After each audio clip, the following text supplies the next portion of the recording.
நீங்கள் பார்த்துக் கொண்டிருப்பது உங்கள் விஜய்.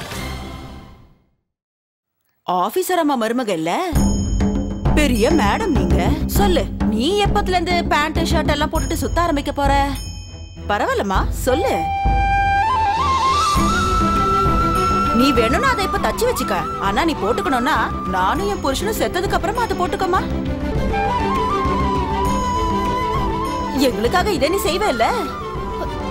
அத்தை, இந்த வீட்டோட பழைய சம்பிரதாயத்தை நான் மாத்தணும்னு நினைச்சதே இல்ல. நம்ம எப்பவும் சுத்தமாவும் சுகாதாரமாவும் இருக்கணும் தானே பெரியவங்க சொல்லிருக்காங்க. ஒரு வீட்டுல மகாலட்சுமி இருக்கணும்னா அந்த வீடு சுத்தமா இருக்கணும்ல. அது மகாலட்சுமிக்கும் பணத்துக்கும் சம்பந்தம் இருக்குன்னு எனக்கு தெரியும்.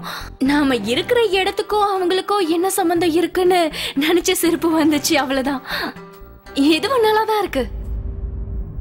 மீனாட்சி, நம்ம வீடு சுத்தமா இருந்தா அந்த ஏரியாவே சுத்தமா இருக்கும். கொசு அது இதுன்னு எந்த வியாதியுமே நமக்கு பரவாது. எந்த வியாதியும் இல்லாம இருந்தா தானே ஒரு குடும்பம் நிம்மதியாவும் சந்தோஷமாவும் இருக்க முடியும். ஒரு குடும்பம் சந்தோஷமா இருந்தா தானே அந்த குடும்பத்துல லட்சுமி தேவி இருப்பாங்க. அதுக்கில்லக்கா, ஆனா நான் ஒண்ணு சொல்லட்டுமா? அத்தை சொல்றது சரிதான். நீங்க நல்லா படிச்சவங்க. நீங்க பேசுறதெல்லாம் பெரிய பெரிய விஷயங்கள். கண்ணுக்கு முன்னாடி நிக்கிற ஒட்டகத்தை கூட சுத்தி வளைச்சு நீங்க யானுன்னு சொல்லி நிரூபிப்பீங்க. நான் என்ன செய்யறது? நான் தான் எதுவுமே படிக்கலையே. ஒருவேளை எனக்கு ஏதாவது புரியும்னா அப்ப நான் உங்களை எதுதாவது பேசியிருப்பேன். நீங்க பேசுறத பார்த்தா சம்பந்தம் இல்லாத ஏதோ ஒரு விஷயத்தோட எல்லாத்தையும் சம்பந்தப்படுத்திட்டீங்க. அது நீங்க பக்கத்து ஊர்ல பேச ஆரம்பிச்சு பக்கத்து நாடு வரைக்கும் போயிட்டீங்கக்கா. அண்ணி, இந்த வீட்ல நீங்க மட்டும் படிச்சவங்க கிடையாது. ஒரு சில விஷயங்கள் எங்களுக்கும் தெரியும். அப்படி இருக்கும்போது எதுக்கு தேவையில்லாம சுத்தி வளைச்சு பேசுறீங்க? நேரடியாவே சொல்லுங்க. இந்த வீட்டை நீங்க உங்க விருப்பப்படி மாத்திக்க நினைக்கிறீங்க. அம்மா என்ன சொன்னாலும் நீங்க கேக்குறதே இல்ல. அது மட்டும் இல்லாம அம்மாவையும் எங்களையும் மாத்தணும்னு நினைக்கிறீங்களா? சவிதா, நம்ம வீட்டை சுத்தமா வச்சுக்கணும்னு நினைக்கிறதுக்கு வீட்டை மாத்துறோம்னு அர்த்தமா? நான் நம்ம வீட்டை சுத்தமா வச்சுக்கணும்னு மட்டும் தானே சொன்னேன். அதுவும் இல்லாம நம்ம எல்லாரோட உடம்புக்கும் இப்படி இருந்தா தானே நல்லது.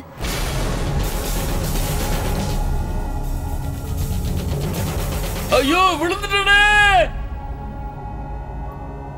ஐயோ,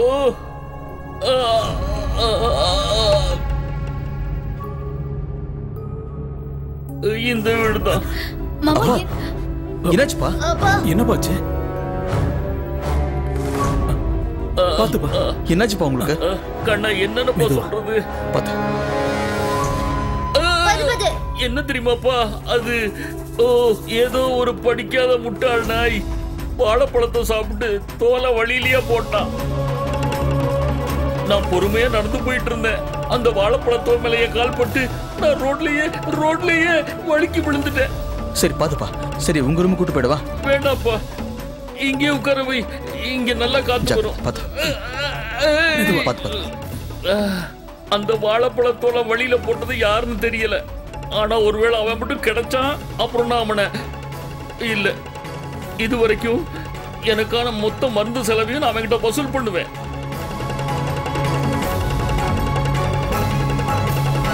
இப்ப உங்களுக்கு புரியுதா மீனாணி? நீங்க இவ்வளவு நேரம் சுத்தி வளைச்சு பேசினாங்கன்னு சொன்னீங்களே, அது நம்ம வீட்லயே நடந்துருச்சு. இந்த விஷயத்த சொல்லதான் சந்தியா அண்ணி ரொம்ப நேரமா நமக்கு புரிய வைக்கிறதுக்காக போராடிட்டு இருக்காங்க. இந்த மாதிரி குப்பைங்களை வெளியே அங்க இங்கன்னு தூக்கி போட்டா யாருக்கு வேணாலும் ஆபத்து வரலாம். ஆனா இந்த வீட்ல என்ன சொன்னாலும் சரி அவங்க மேலதான் தப்பு. சந்தியா அண்ணி எப்ப என்ன சொன்னாலும் சரி அவங்க கிட்ட பிரச்சனை பண்ண ஆரம்பிச்சிடுறீங்க. இப்ப நீங்களே கொஞ்சம் யோசிங்க மீனா அண்ணி. ஒருவேளை அந்த வாழைப்பழம் சாப்பிட்டவன் நம்ம அண்ணி சொன்ன விஷயத்த ஒழுங்கா கேட்டிருந்தா அவனுக்கும் கொஞ்சம் அறிவு வந்திருக்கும். இப்படி ஐயாவுக்கும் இந்த மாதிரி ஒரு நிலைமை ஏற்பட்டிருக்காது, அப்படிதானே?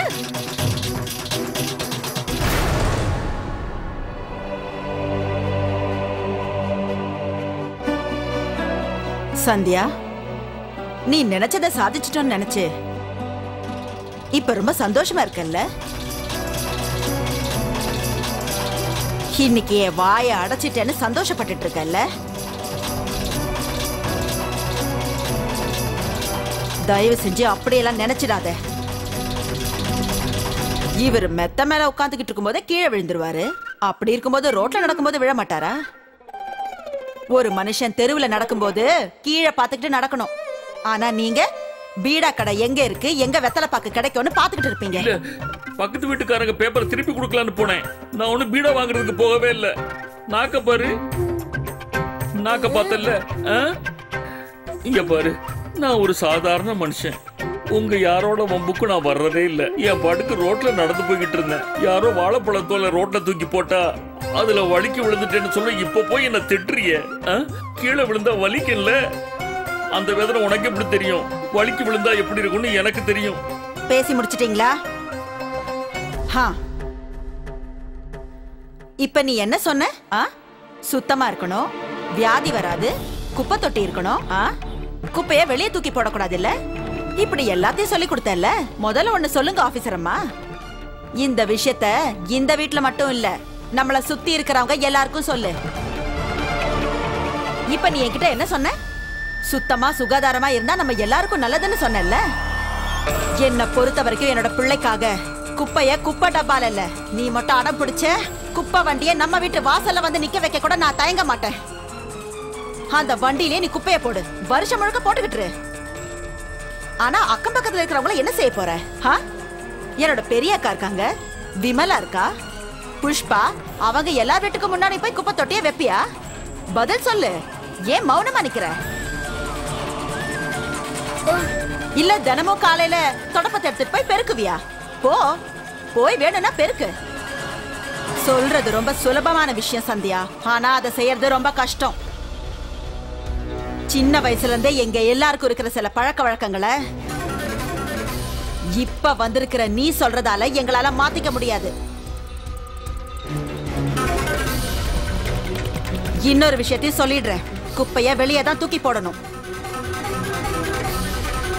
அதனால நிறைய கொசுவும் வரும். அப்ப நீ என்ன செய்வ?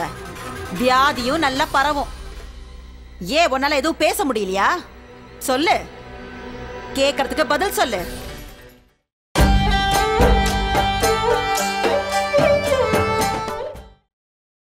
நீங்கள் பார்த்துக் கொண்டிருப்பது உங்கள் விஜய். ஏன் உன்னால எதுவும் பேச முடியலையா? சொல்லு, கேக்குறதுக்கு பதில் சொல்லு. எப்ப பார்த்தாலும் இன்னை எதிர்த்து பேசுறது தானே உனக்கு இருக்கிற பழக்கம். இப்பயே பேச மாட்டேங்கிற. பேசு. இந்த சமூகத்தை உன்னால மாத்த முடியுமா? இந்த வீட்டுல நீ ஆரம்பிக்கணும்னு நினைக்கிறே ஒரு சம்பிரதாயம், அதை இந்த மொத்த சமுதாயத்திலே உன்னால கொண்டு வர முடியுமா? ஒருவேளை இதை மட்டும் நீ செஞ்சிட்ட, அப்புறம் சத்தியமா நான் சொல்றேன், நானே ஒரு குப்பை டப்பாவை கொண்டு வந்து நம்ம வீட்டு வாசல்ல வைப்பேன்.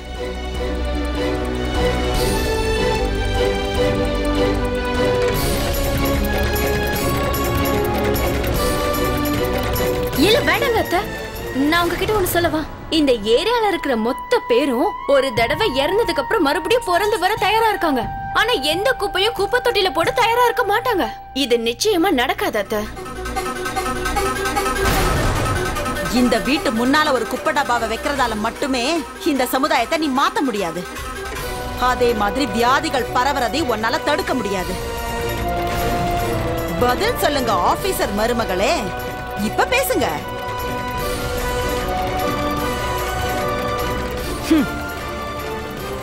வாங்க எல்லாரும் போய் அவங்கவங்க வேலையை பாருங்க.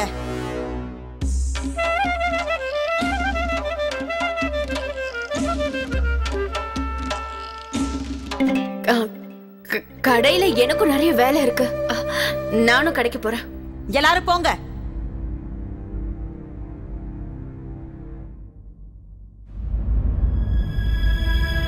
மாமா, உங்களுக்கு ரொம்ப சிரமமா இருக்குல்ல?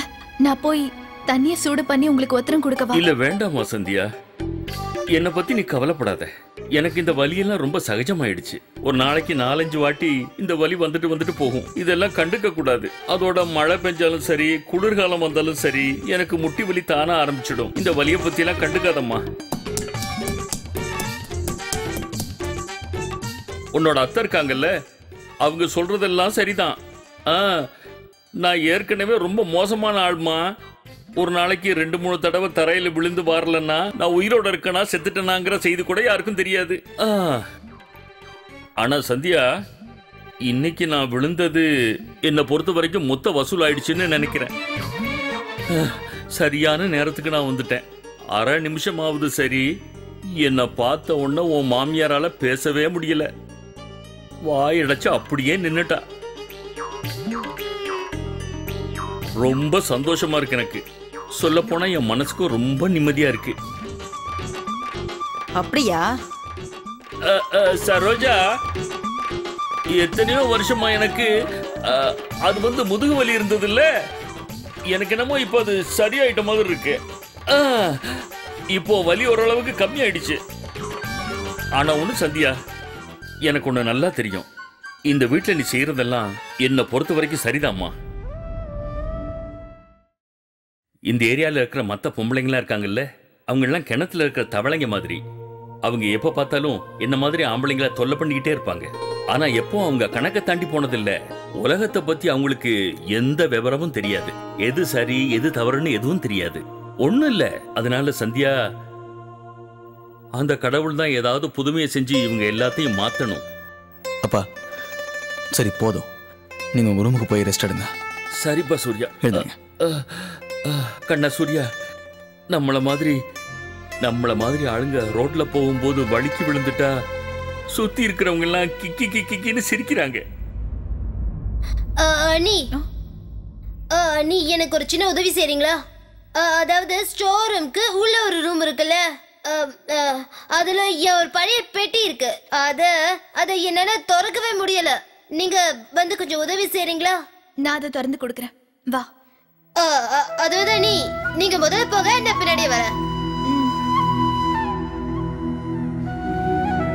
அண்ணிய எப்படி அங்க அனுப்பிட்டேன். இப்ப சூர்யானா அங்க அனுப்பணும். சூர்யானா, அது நம்ம ஸ்டோர் ரூம் இருக்குல்ல, அதுக்குள்ள என்னோட பழைய பெட்டி ஒண்ணு இருக்கு. அதை என்னால திறக்கவே முடியல. நீங்க கொஞ்சம் திறந்து தரீங்களா? நான் அப்புறம் வரேன். இப்பவே கொஞ்சம் திறந்து கொடுங்களேன். சரி பரவாயில்ல.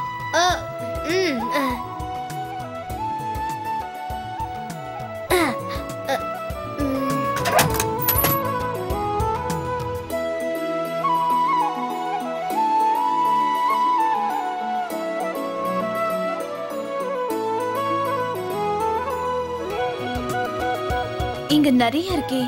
சோட்டு என்ன சொன்னான்னு தெரியலையே.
நீங்களா?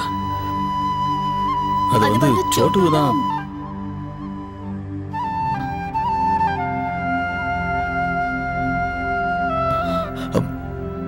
ஆமா, உங்ககிட்டயும் சோட்டு இதே விஷயத்தை தான் சொல்லிட்டு போனானா? இங்க அவனோட பழைய பொட்டி ஒண்ணு இருக்கு. ஐயோ, நானும் இப்போ அந்த பொட்டியை தேடி தான் இங்க வந்திருக்கேன். அவன் மறுபடியும் நம்மளை வச்சு இந்த சினிமாலெல்லாம் காட்டுற மாதிரி உங்களை என்னைய வச்சு விளையாடி இருக்கான் போல இருக்க. நான் போய் அவன்கிட்ட கேட்கறேன். நீங்க இருக்கீங்க. ஏய் சோட்டு, ஏய் சோட்டு, நீ இல்ல, இனிமே என்ன நீங்கன்னு சொல்லணும். இல்லனா சோட்டு அவர்களையும் கூப்பிடணும். ஆமா, இப்போ நீங்க எங்க போறீங்க? சோட்டு, இல்லடா, இங்கதான் எங்கேயோ பொட்டி இருக்கு, அதை திறக்கணும்னு சொல்லிட்டு இருந்தியடா. இருங்க சொல்றேன். மன்னிச்சிடுங்க அண்ணா, மன்னிச்சிடுங்க அண்ணி. நீங்க இங்க வர்றதுக்காக தான் நான் இந்த பொய் சொன்னேன்.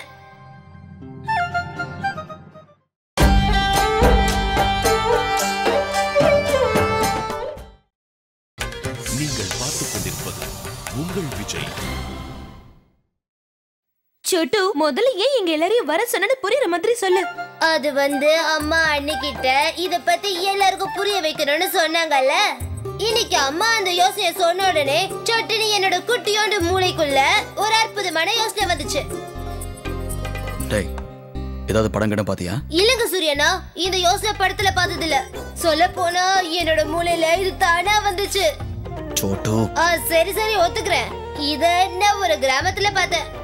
அந்த மூளைக்குள்ள வந்திருக்கிற யோசனை என்னன்னு எங்களுக்கு கொஞ்சம் சொல்லு. யோசனை என்னன்னா, நம்ம ஒரு பெரிய ஸ்பீக்கரை கையில எடுத்துக்கலாம். அது ஒரு பெரிய ரிக்ஷால கட்டிடலாம். அந்த ரிக்ஷால ஏறி இந்த தெருவு ஃபுல்லா இல்ல இந்த ஊர் ஃபுல்லா சுத்தலாம். அப்புறம் அந்த ஸ்பீக்கர் வழியா எல்லாருக்கும் கத்தி கத்தி சொல்லணும், வீட்ல இருக்கிற குப்பை எல்லாம் யாரும் ரோட்ல போடக்கூடாதுன்னு. இதனால வியாதிகள் பரவுதுன்னு சொல்லலாம். இந்த ஐடியாவும் நல்லா இருக்கு. ஆனா இப்படி நம்ம சொன்னா எல்லாரும் இந்த காதுல வாங்கி அந்த காதுல விட்டுருவாங்க. எல்லா இடத்துலயும் எத்தனையோ போர்டு இருக்கு நம்ம ஊரை சுத்தமா சுகாதாரமா வச்சுக்கணும்னு. ஆனா அதனால என்ன பிரயோஜனம்? நம்ம எல்லாரும் ஒண்ணு பண்ணலாமா? எல்லாரையும் ஒரு இடத்துக்கு வர சொல்லலாம். ஆனா என்ன நீ எல்லாரையும் வர சொன்னா யாரும் அப்புறம் நம்ம சொன்னதை கேட்கவே மாட்டாங்க. நம்ம கூப்பிட்டா அவங்க ஏன் வர போறாங்க? நாம என்ன அவங்களுக்கு படம் போட்ட காமிக்க போறோம்? சோட்டு, இதுவும் நல்ல ஐடியா தான். நம்ம எல்லாருக்கும் படம் போட்டு காட்டலாம். ஆமாண்டா, இது ரொம்ப நல்ல யோசனையா தான் இருக்கு. ஆனா நீ இப்படி எந்த படமும் இது வரைக்கும் வந்ததே இல்லையே.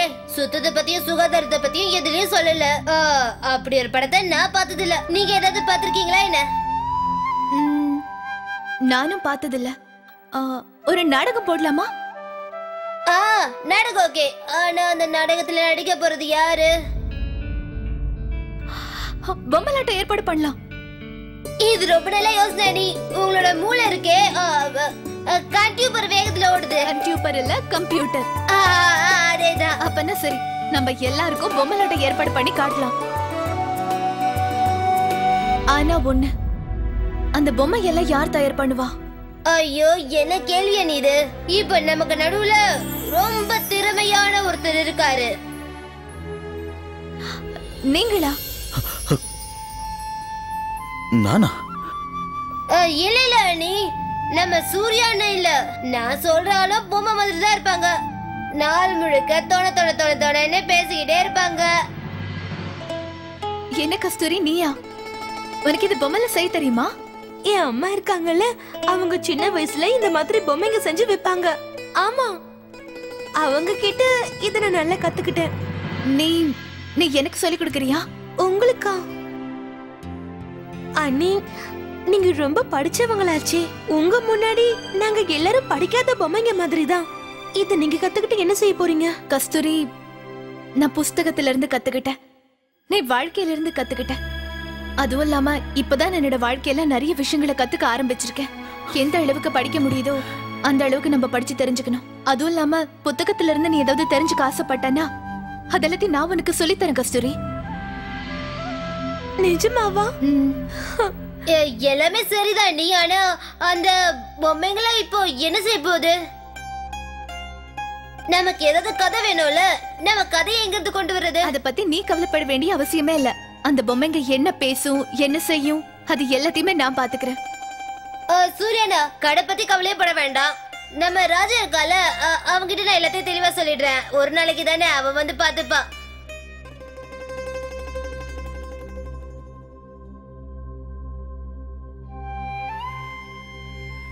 சரி, இப்ப நாம என்ன செய்யணும்னு சொல்லு. எங்க இருந்து ஆரம்பிக்கலாம்? நம்ம முதல்ல பொம்மைங்க செய்ய தேவையான சாமான வாங்கணும். அதெல்லாம் முதல்ல வாங்கிட்டு அதுக்கப்புறமா நம்ம பொம்மை செய்ய தயார் பண்ணலாம். சரியா? நமக்கு தேவையான சாமான்லாம் மீனாட்சி அண்ணியோட கடையில இருந்து கிடைக்கும். ஆனா அங்க யாருப்பு வாங்க? அங்க போய் எல்லாத்தையும் நான் கொண்டு வரேன். நாங்க போனா அவங்க 1008 கேள்வி கேட்டு சாவடிப்பாங்க. ஏன்னா உங்க வேலையே அதுதானே. ஆனா அவங்களை எப்படி சமாளிக்கிறதுன்னு எனக்கு தெரியும். கஸ்தூரி, நீ ஒன்று பண்ண.